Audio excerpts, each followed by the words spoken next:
Dalam nama Bapa, Anak dan Roh Kudus. Shalom dan selamat sejahtera.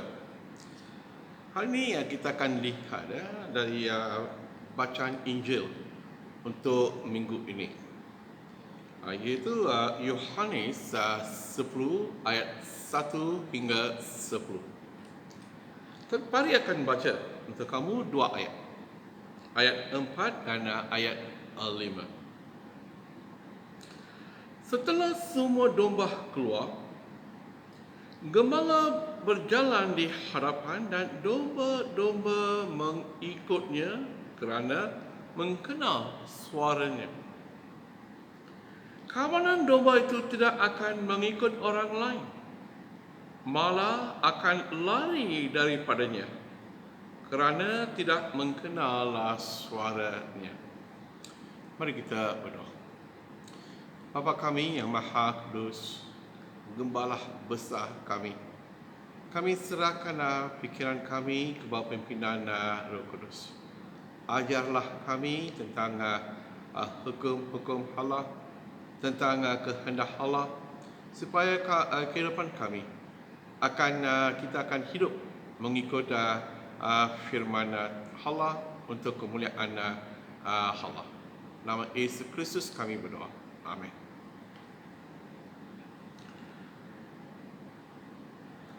Tajuk minggu ini mengenal suara Allah ataupun mengenal suara Yesus. Saya pernah dengar satu cerita ini lebih dari 40 tahun. Jadi sebelum saya masuk sekolah Alkitab. Saya dengar tentang seorang jemaah. Dia pun sudah tua lah. Dia telah jatuh sakit dan terpaksa masuk ward. Dan ahli keluarga dia telah memberitahu kepada pastor, bapa kami telah masuk ward. Dan itu pastor pun telah pergi untuk melawat dan berdoa untuk jemaah itu. Dan hari selepas sebelum dia balik, dia tanya, Uncle, bolehkah saya baca dari Mazmur 23 dan selepas tu saya akan berdoa untuk Uncle. Dia pun kata, dan pastor pun telah keluarkan Mazmur 23 dan dia telah baca. Dia telah buka dan baca. Setelah dia baca, dia tanya Uncle, kamu faham? Kamu dah faham apa yang saya telah baca? Dia senyap. Uncle, kamu fahamkah apa yang saya telah baca? Dia kata macam, oh, itu pastor pun dah terkejut. Ini Mazmur 23 biasa kita semua yang ramai sudah menghafal. Ini Mazmur 23 ramai yang mereka tahu ini Mazmur. Dan selepas itu pastor pun telah berdoa dan baliklah. Mengapa dia tak faham ataupun mengapa dia tak dengar apa yang pastor baca? Sebab dia langsung tak ikut kebaktian. Langsung.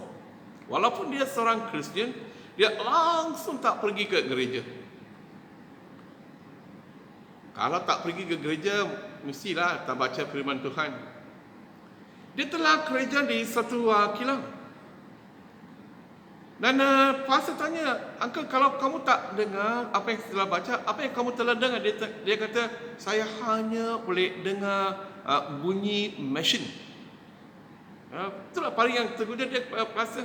Saya telah baca firman Tuhan Mazmur 23, tapi dia kata dia hanya dengar bunyi mesin. Sebab setiap hari 7 hari 1 minggu dia akan kerja OT. Untuk dia, kehidupan dia hanyalah kerja. Dia nak cari uang. Sekarang dalam hospital, Di hospital pun dia, bila orang baca firman Tuhan kepada dia, dia pun dah tahu apa yang sedang dibaca. Ini kita sebagai Kristian, sebagai pengikut Yesus, kita mesti kenal suara Yesus. Kalau kita tak kenal suara Yesus, macam mana kita boleh hidup mengikut kehendak Tuhan? Kalau kita tak kenal suara Yesus, macam mana kita tahu ini adalah suara Yesus? Ini adalah suara iblis. Ini adalah suara dunia. Ini kita baca. Kalau kita tak tahu suara Yesus, susah nak jadi murid-murid Yesus. Mungkin nama kita, dalam nama kita panggil Peter, James, John, Mary, Elizabeth. Tapi kita tak tahu siapakah Yesus. Kita pun tak tahu ini adakah ini suara Yesus atau suara iblis. Mari kita akan tolong buka ke Kejadian 3. Kejadian 3, kita baca tentang suara iblis. Ini suara iblis datang melalui bermacam-macam. Dia di sini seperti baca, ular memang lebih licik daripada mana-mana haiwan liar lain yang dijadikan oleh Tuhan Allah. Ular itu berkata kepada perempuan, tengok, ular itu berkata, iaitu iblis. Adakah Allah benar-benar berfirman, jangan makan buah daripada mana-mana pokok di dalam taman ini? Ini mungkin satu hari lah. Mungkin Adam dan Eva mereka jalan-jalan. Kita mesti tahu ini pokok ini di tengah-tengah kebun Eden. Bukan di luar, tapi di tengah-tengah. Allah tidak sembunyikan pokok ini, tapi di tengah-tengah Allah telah bagi tahu kamu tak boleh makan dari pokok itu. Dan tengok, bila mereka jalan, mungkin Adam pun telah, mungkin dia pun saingan, dia pun mesti dengar lah. Macam mana dua orang berjalan, dan mungkin dia pun dengar lah, tapi dia tak peduli lah. Dia tahu suara Allah. Oleh itu dia pun tak peduli lah, dia pun terus jalan. Tapi bila Eva dengar, ini pendapat saya, bila Eva dengar, dia pun terus berdiri. Tengok, Adam sudah terus jalan, ataupun dia tak tahu, tapi Eva telah berdiri, tunggu di sana, dan dia mula cakap dengan suara itu. Dia telah, selepas dia dengar, dia pun balas balik. Nanti satu perbualan telah ambil. Akhirnya dia telah makan. Dia telah ambil buah yang dilarang oleh Allah, dan dia telah makan. Mengapa? Dia telah mendengar suara iblis. Walaupun dia tahu itu bukan suara Allah, walaupun dia tahu Allah telah melarang mereka ambil makan dari pokok itu, dia telah ambil. Bukan saja dia ambil dan makan, dia juga telah beri kepada suaminya. Memang ini penuh dengan dia memang sayang suami dia, memang sayang. Dia kata, makanlah. Mungkin Adam kata, tak payahlah, makanlah sayang. Wah, mungkin dia pun makan, romantik lah. Tengok, walaupun Adam tahu ini bukan suara Allah, sekarang mula-mulanya iblis telah cakap melalui ular. Sekarang iblis telah cakap melalui istrinya. Bila dia dengar suara ular, dia cakap, tak boleh, saya tak mau dengar. Bila tu suara datang, pencubaan itu datang melalui istrinya, Dia pun terus ambil dan dia pun terus makan. Kita tahulah, akhirnya Allah telah membuang mereka dari kebun Eden. Ini yang kali kata ni ya. Kita mesti mahu tahu, kalau kita tak tahu ini punca suara dan mengapa suara itu datang. Tengok bila kita baca di sini ya, bukan iblis kata kalau bila kamu makan, kamu akan mati. Kan? Dia apa dia kata? Kamu tidak akan mati. Dia kata kamu tak boleh mati. Mata kamu akan dibuka. Kamu akan jadi seperti Allah. Tengok, macam dia memang ambil berat tentang masa depan Ewa dan Adam. Dia kata, jangan risau, jangan takut. Kamu tidak akan mati. Tapi Allah sudah bagi tahu mereka akan mati. Tapi Allah kata kamu tidak akan mati. Dan tengok, saya memang ambil berat tentang masa depan kamu. Kalau kamu makan, kamu pun boleh jadi seperti Allah. Inilah suara yang kita selalu dengar, bukan? Ini suara ini datang melalui kawan-kawan. Tahulah, kita selalu dengar. Kadang-kadang melalui kawan kita. Bila kita baca surat khabar atau buku-buku, ini suara ini pencobaan akan datang. Suara untuk mencobai kita akan datang setiap hari. Setiap hari kita akan dicobai. Kita sedang dicobai. Kita akan dicobai. Tapi kita mesti tahu apakah punca suara ini. Dari mana suara ini datang? Kalau kamu buka ke Matius, bila kita buka ke Matius 16, di sini ya kita baca tentang, di sini pun kita baca, kita dengar suara iblis. Pergi akan baca. Ini selepas Yesus telah bagi tahu kepada murid-muridnya, dia akan diserahkan, dia akan disalib, dia akan mati, dia akan bangkit. Ayat 22, Matius 16, ayat 22. Petrus menarik Yesus ke tepi, lalu menegur dia. Tuhan, semoga Allah jauhilah semua itu daripadamu. Semua itu tidak boleh berlaku kepadamu. Apa yang Paulus kata itu, atau Petrus kata itu memang betul. Sebagai saudara, sebagai pengikut Yesus, dia kata kamu tak boleh mati. Jangan cakap tentang jangan cakap kamu akan mati. Tapi Yesus tahu dia mesti mati. Dia harus mati di atas salib. Dan Yesus tahu ini bukan suara Petrus. Kita baca ayat 23. Yesus berpaling sambil berkata kepada Petrus, pergilah dari sini, iblis engkau. Wah. Tengok, Yesus tengok Petrus. Bukan dia kata, Petrus, jangan cakap macam itulah. Ini adalah rancangan Tuhan, saya mesti mati. Bukan. Dia pandang Petrus. Dia kata, pergilah dari sini, iblis engkau, batu sandungan bagiku, kerana kamu tidak berfikir secara Allah tetapi secara manusia. Ini kadang-kadang kita ini pencobaan boleh datang. Ini suara iblis ya. Itu yang Paulus tulis. Dia kata kadang-kadang ini iblis boleh datang seperti malaikat yang suci.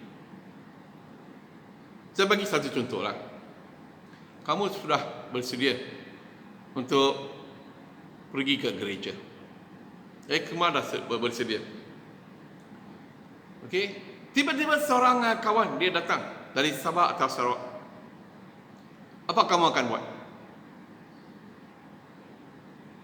Mereka dari kampung yang sama. Tiba-tiba dia kata, nama berita. Wah, ini kawan lama ni. Kawan lama ni. Baik, datang.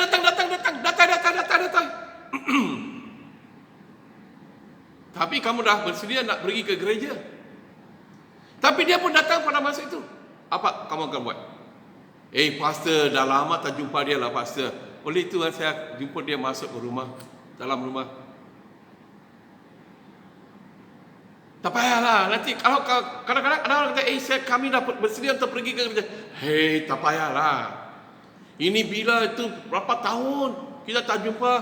Hari ini saja saya datang dan esok saya akan balik ke Sarawak. Apa kamu akan buat? Jemputlah dia ke dalam rumah. Tak payah pergi ke gereja lah. Minggu depan boleh pergi ke gereja lah. Itu suara siapa? Ini itu suara Allah atau suara iblis?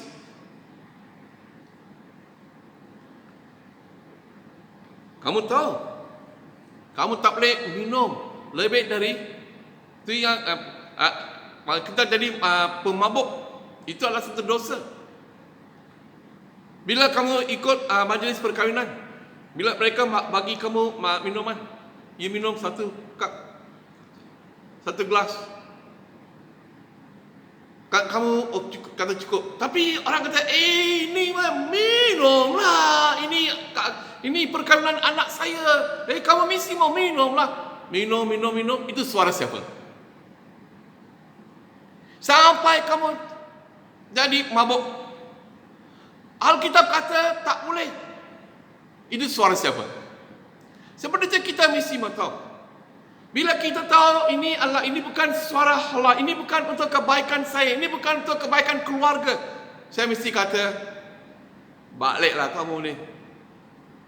Macam ni saya takkan jadi kawan kamu. Tak apalah. Kamu tak nak jadi kawan saya, tak apalah. Sebab Yesuslah pangan saya. Yesuslah kawan saya yang setia. Oleh itu kita mesti terus bersetia kepada Yesus.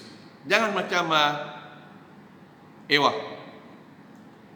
Yesus telah mencipta satu kebun, satu bumi yang sangat cantik dengan semua kemudahan untuk mereka. Tapi dalam hati mungkin dia pun dah jadi macam halal. Itulah bila iblis ulah mencubai dia pun terus dengar.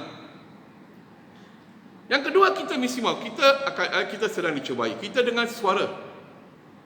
Ini kadang-kadang ada suara yang daripada Allah, ada suara daripada iblis yang datang kadang-kadang melalui kawan, saudara, bermacam-macam jalan.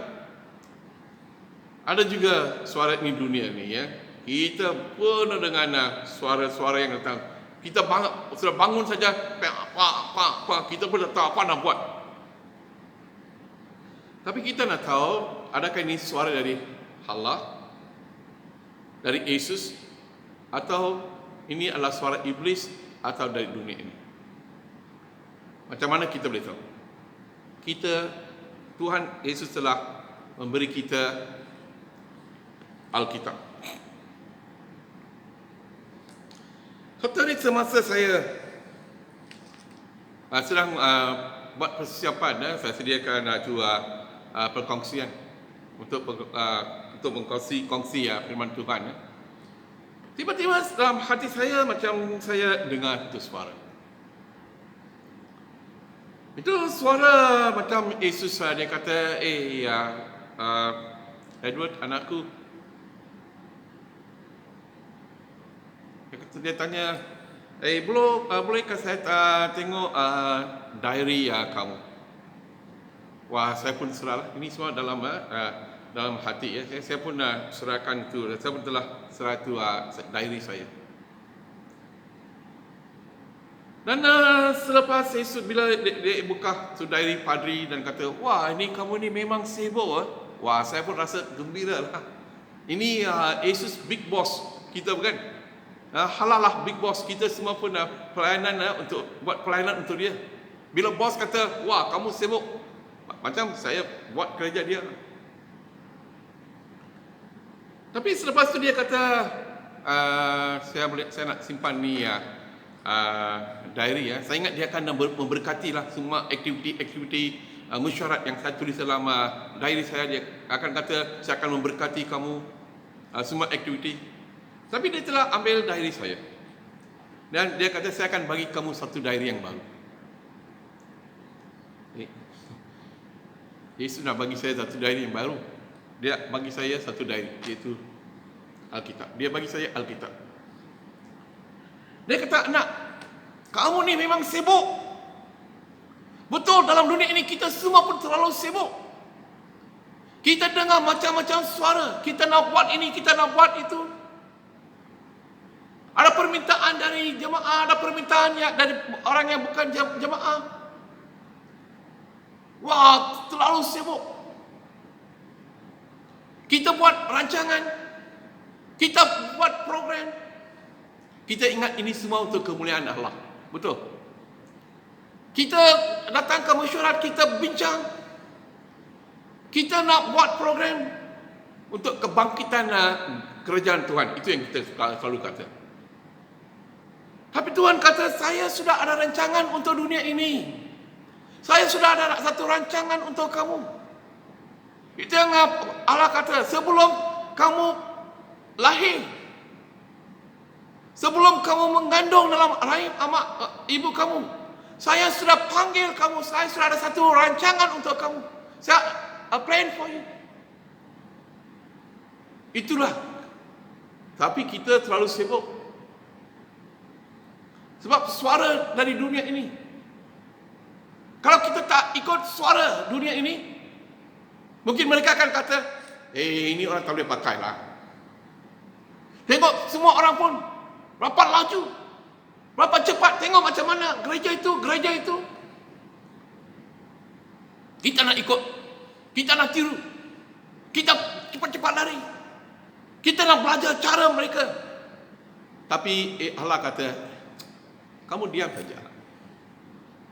Sayalah Tuhan. Ini gereja adalah hak milik saya. Dunia ini adalah hak milik saya. Saya ada satu rancangan untuk dunia ini. Saya ada satu rancangan untuk gereja. Saya ada satu rancangan untuk kamu. Adakah kamu sedia untuk ikut plan saya?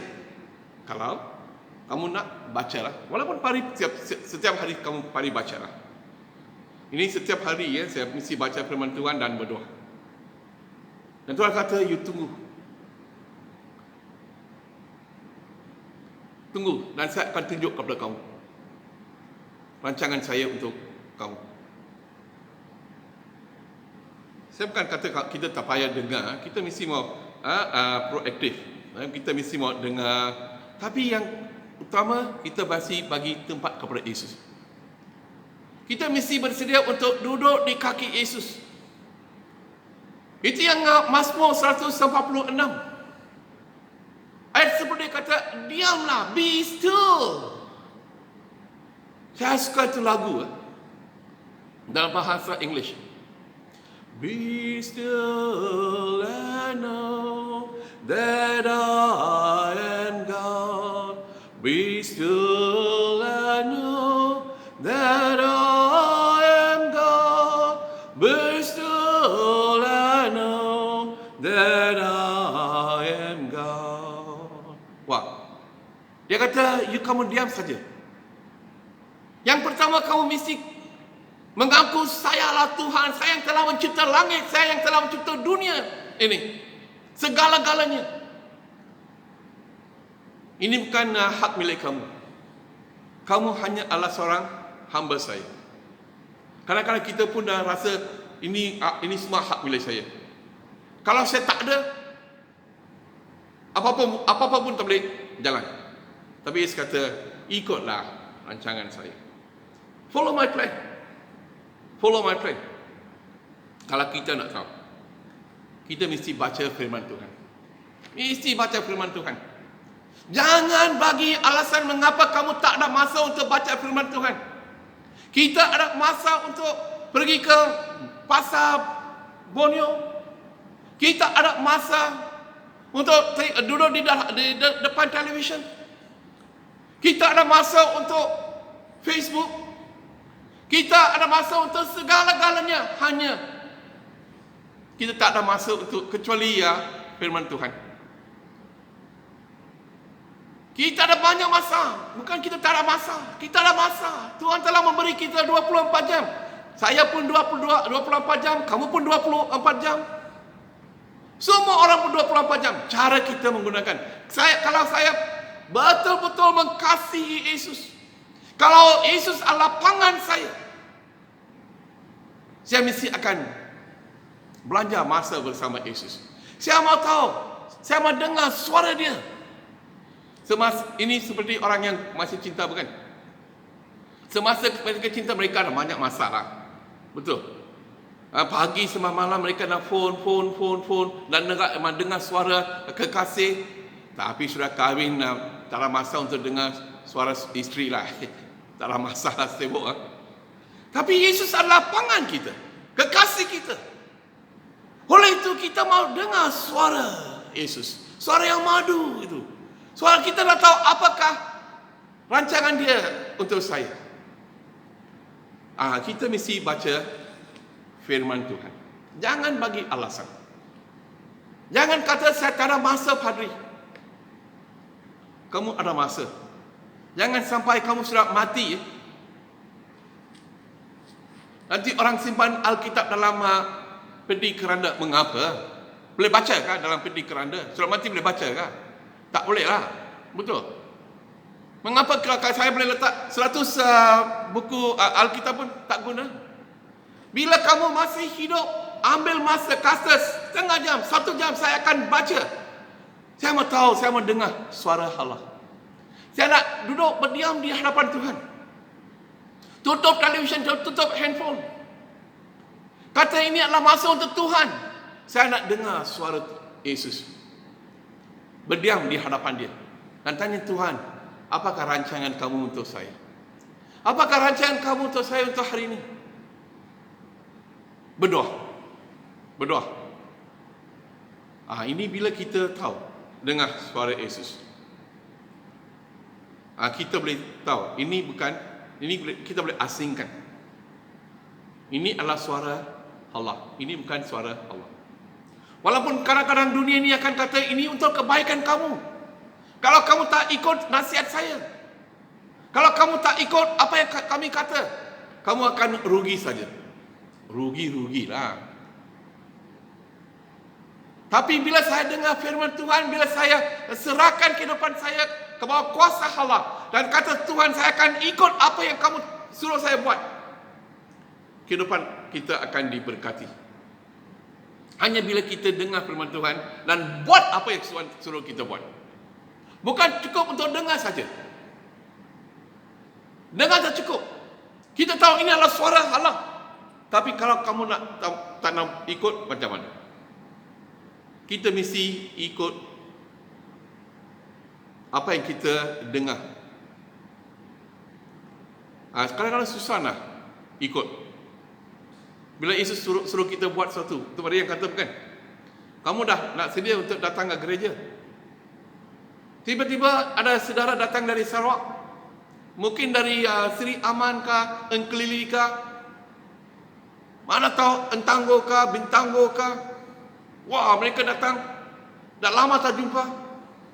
Nanti mereka datang. Kamu nak pergi ke gereja? Mereka kata, tak payahlah. Tapi anda kata, mak mesti pergi ke gereja. Itu adalah suara Yesus. Yesus yang sedang cakap melalui anak kamu. Dia kata, pergi ke gereja. Pergi dan bagi syukur kepada saya. Pergilah memuji saya. Sembah saya. Tapi kawan kata, tak payahlah. Kalau kamu setia kepada Allah. Dan bila kamu tahu, ini suara bukan daripada Allah, kamu akan tutup telinga. Bila kamu tahu ini adalah suara Allah, kamu akan buka. Kamu akan dengar. Saya mau tahu. Saya mau dengar Yesus. Saya mau dengar suara kamu. Dan saya akan ikut apa yang Yesus suruh saya buat. Ini satu saja yang nak bagi tahu. Mari nak bagi tahu hari ini. Kenalkanlah suara Yesus. Dan ikutlah suara apa yang Yesus kata kepada kamu. Yesus sangat mengasihi kamu. Yesus adalah lapangan kita, kekasih kita. Apa saja rancangan dia untuk kita adalah untuk kebaikan kita.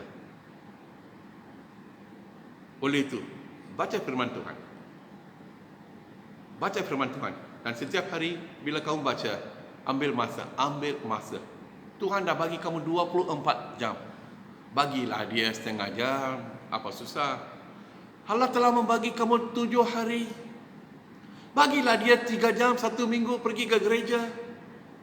Itu pun susah kan? Sibuk kan? Sibuk. Nanti selepas kita tak ada di sini, habislah kita terus masuk ke neraka. Betul? Sebab kita tak ada cari Tuhan, tak dengar suara dia. Oleh itu, dengar firman Tuhan. Baca, kalau kamu nak tahu, dengar apa yang Tuhan sedang kata kepada kamu, baca firman Tuhan. Serahkan kehidupan kamu dengan sepenuh ke bawah kuasa pimpinan Roh Allah Yesus Kristus. Jauhkan diri daripada suara-suara yang datang dari tempat yang lain. Tak kisah dari mana. Kadang-kadang suara itu boleh datang melalui kawan, saudara. Jauhkan. Tuhan akan memberkati kamu. God bless you. Dalam Bapa, Anak dan Roh Kudus. Amin.